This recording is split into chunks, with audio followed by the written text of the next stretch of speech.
artículo 5 del decreto 111 ordena a las Fuerzas Armadas ejecutar operaciones militares bajo el derecho internacional humanitario y respetando los derechos humanos para neutralizar a los grupos identificados como organizaciones terroristas. Lenin.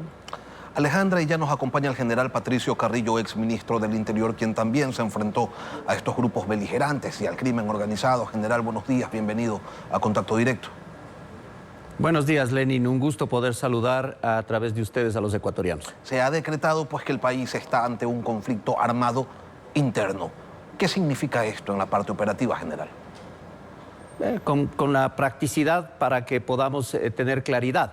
Significa que las Fuerzas Armadas tienen que movilizarse para perseguir y combatir a un enemigo que es el terrorista.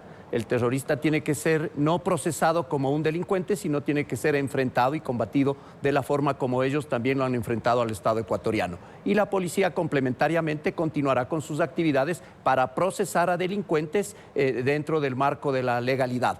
El procedimiento de Fuerzas Armadas también tiene límites. El Estado ecuatoriano es suscriptor de los convenios como el de Ginebra y el del 77, que es ampliatorio, pero en términos generales es un mecanismo necesario, adecuado, que tiene que ser tratado con prudencia. Ahora tiene que prevalecer la formación, el liderazgo justamente en estas instituciones. En el caso de la policía tenemos unidades muy bien formadas como el GIR, la UNACE, el GOE, y otras que con los apoyos de inteligencia tendrán que dar los resultados adecuados.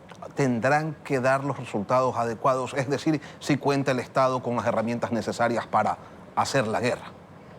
Yo creo que cuenta con las herramientas necesarias, pero yo creo que también hay que entender una lógica distinta, porque esto no se puede dejar de entender desde la economía ilegal y desde los mercados ilegales, desde la geopolítica y la geoestrategia de las drogas y los mercados asociados, desde el rol que juegan las aduanas y cómo políticamente hemos ido debilitando un sistema de control en esos espacios, del rol del sistema de justicia, del rol del sistema penitenciario. Todos estos mecanismos que han generado una desconfianza social son los que ameritan que se resuelvan también. Una cosa es en la inmediatez recuperar el orden público y enfrentar los actos de terrorismo y de delincuencia, que lo harán seguramente con la firmeza necesaria que ya se hizo en octubre del 2019 y en junio del 2022, lo continuarán haciendo. Pero ahora es necesario también que como sociedad nosotros analicemos otra salida. Yo creo que la salida democrática también para los conflictos que tenemos en el país y para generar la legitimidad en las instituciones pasa no solamente por la enmienda en la Asamblea Nacional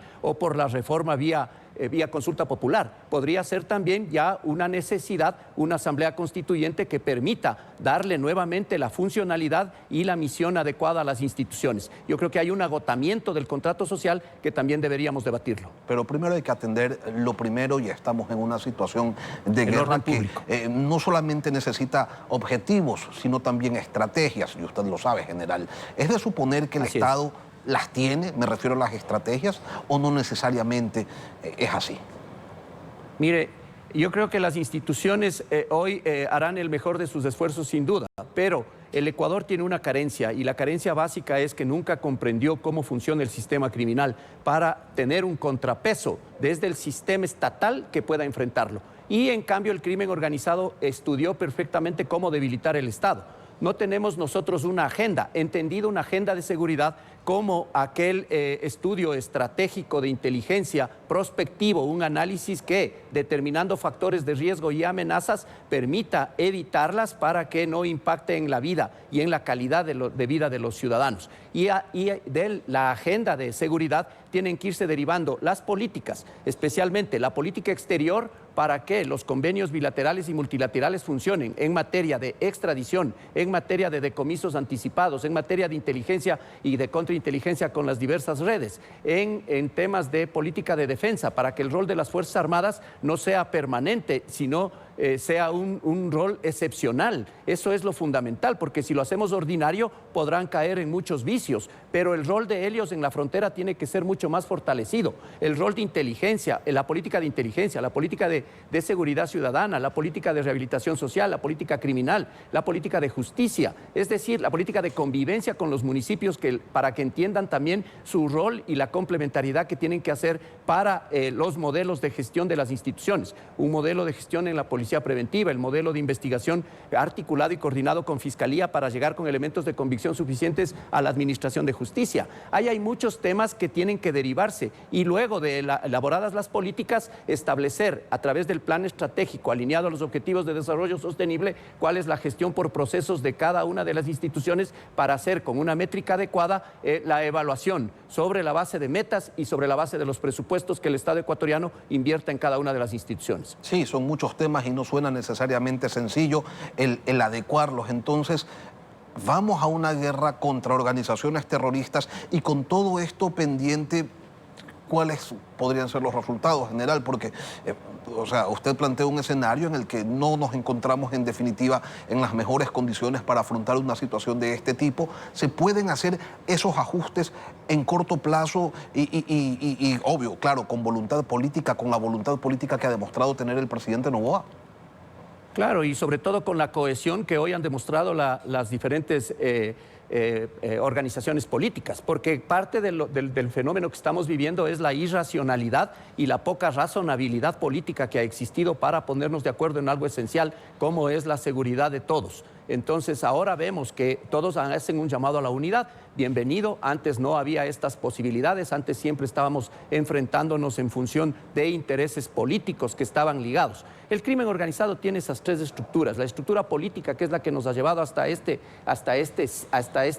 espacio, y la estructura criminal, que es la más baja. Nosotros creemos que el crimen organizado son fitos, son rasquiñas o son noreros ya fallecidos, o otros que están prófugos, pero el crimen organizado realmente es una organización política que tiene a través de las economías ilegales un poder en el Estado ecuatoriano. General, eso es lo que hay que enfrentar. Yo creo que la solución pasa también no solamente por mirar a los criminales, sino por mirar los mercados ilegales. El presidente ha declarado esta guerra, pone la cara, se la está jugando, pero él no es quien hace la guerra, son las fuerzas del orden. ¿Y qué implica para ellas entrar en esa dinámica? ¿Cómo se lo plantean a las tropas? ¿Qué cambia? Bueno, el liderazgo es ahora fundamental, y también lo que ya se ha construido. Se ha construido en las instituciones no solamente doctrina, sino también se ha construido profesionalismo a través del entrenamiento, de la profesionalización y del equipamiento que estos tengan. Pero también ahora es necesario darles capacidades legales, y ahora se mira la necesidad esa de la calidad de leyes, porque todos anhelamos un buen gobierno, pero ¿cuáles son los indicadores de un buen gobierno? Los indicadores de un buen gobierno, y qué bueno que ahora el presidente Noboa se dé cuenta, son la lucha contra la corrupción, no un pacto por impunidad. Es un pacto de gobernabilidad, suena bonito, pero es un término demasiado abstracto. ¿Cómo vamos a luchar contra la corrupción? ¿Cómo nosotros vamos a hacerle eficiente al Estado en términos económicos, en términos de salud, en términos de educación de calidad? ¿Cómo nosotros vamos a transparentar, y a través de la transparencia y la rendición de cuentas entregarles a los ciudadanos una gestión de gobierno positiva y propositiva a las demandas y a las soluciones? ¿Con qué leyes contamos? Leyes de calidad. El Ecuador, nosotros hemos venido denunciando permanentemente, tiene el 95% de impunidad en delitos dolosos como el asesinato, y no contamos con leyes como la de inteligencia, de contrainteligencia, la ley de extinción de dominio, la ley de extradición. No tenemos registro de ADN para que todos los indicios balísticos que se recogen en los espacios puedan llegar a las audiencias judiciales. Ese es un tema que ahora amerita, pero también hemos demandado legítima defensa privilegiada para aquellos que nos cuidan. Ayer, en una sentencia absolutamente positiva, la Corte Nacional ha liberado de las causas penales a Santiago Olmedo. Esa es una gran respuesta a lo que estamos viviendo. Ojalá pase lo mismo con David Velastegui. General, y ese es uno de los temas que se está planteando, que se va a presentar ante la Corte Constitucional para que la sociedad lo resuelva en consulta. Ahora, el decreto del presidente Noboa ordena identificar y neutralizar a 22 grupos a los que se señala como terroristas y además como actores no estatales beligerantes. En términos bélicos, en doctrina de seguridad, ¿qué significa, qué implica neutralizar al enemigo? Mire, yo voy a insistir en este tema.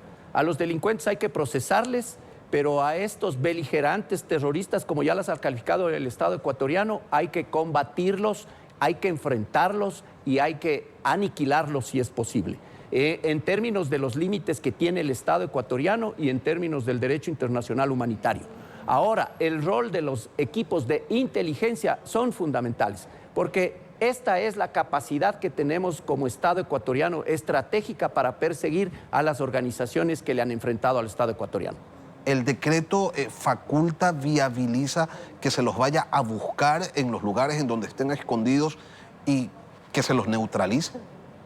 Libera de algunas restricciones, indiscutiblemente. Ahora nosotros esperamos que las instituciones como Fuerzas Armadas y Policía Nacional actúen con el mayor de los liderazgos y el mayor de los profesionalismos. Tampoco queremos caer en falsos positivos y tampoco quisiéramos nosotros ver y tener que enfrentarle al Estado ecuatoriano luego en unas demandas penales internacionales. Esta determinación de los grupos criminales como actores no estatales beligerantes, ¿de qué manera afecta la acción represiva que se va a desarrollar? Hace un momento Henry Cucalón decía, eso es dotarlos de otra categoría que no tienen, ellos son criminales terroristas, no son actores beligerantes. ¿Cómo lo entiende usted, general?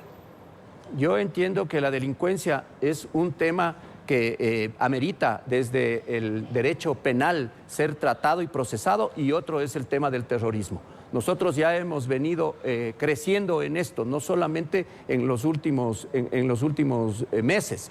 Años atrás, en el año 2018 tuvimos el atentado terrorista con la pérdida de 3 periodistas en la frontera norte. Ya los mismos hechos de octubre del 2019 fueron actos terroristas que merecieron amnistía en la Asamblea Nacional, y ahora están ofreciendo para los policías y funcionarios de Fuerzas Armadas amnistía si llegara a suceder algo. Es algo que como decirle al policía, nosotros vamos a respaldar, o a los funcionarios que nos cuidan, pero es importante más bien que conste eso en la ley, y ojalá puedan tratar el tema de la legítima defensa.